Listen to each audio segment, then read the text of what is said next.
Então, agora a gente vai falar, né, do que seria, né, o conceito de modelo atômico de Niels Bohr.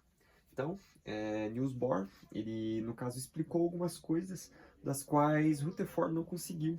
E, no caso, com essas explicações, ele deixou três postulados. Os três postulados basicamente dizem, né, como isso daqui é um resumo, é apenas uma ideia menos aprofundada, né, sobre o assunto, só para dar uma relembrada. Então, lembrando, o primeiro é que, no caso, a gente tem os estados estacionários.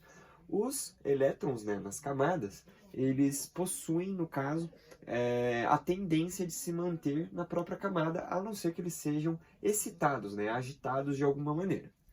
O segundo é que, quando excitados, eles podem realizar o salto quântico, né, que seria a mudança de uma camada para outra. Então, quando existe a mudança de uma camada para outra, a gente diz que a gente tem um salto quântico.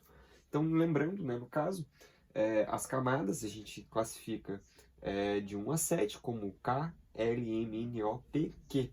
E quando existe o salto quântico, a gente vê que quando o elétron sobe uma camada, ele absorve energia na forma de calor.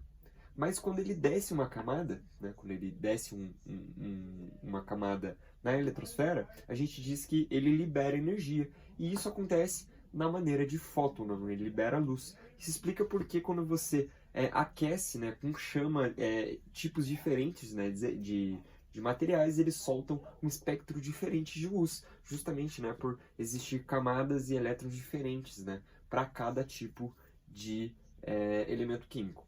E o terceiro é a quantização, a gente dá um número, né, para cada camada. Então a gente começa na camada K até a 7, a gente diz que existe um número quântico principal. Esse número quântico a gente chama de N. Isso vai ser muito importante para o próximo resumo que a gente vai ver sobre os subníveis. Então a gente lembrando, né, que a gente tem as camadas de K, L, M, N, O, P, Q e um número quântico principal, um número quantizado. Existe toda uma fórmula para isso, né, em que é utilizado a constante de Planck, mas como uma questão de resumo, a gente lembra que os números quânticos vão de 1, 2, 3, 4, 5 e 6, de acordo com a camada em que o elétron está presente.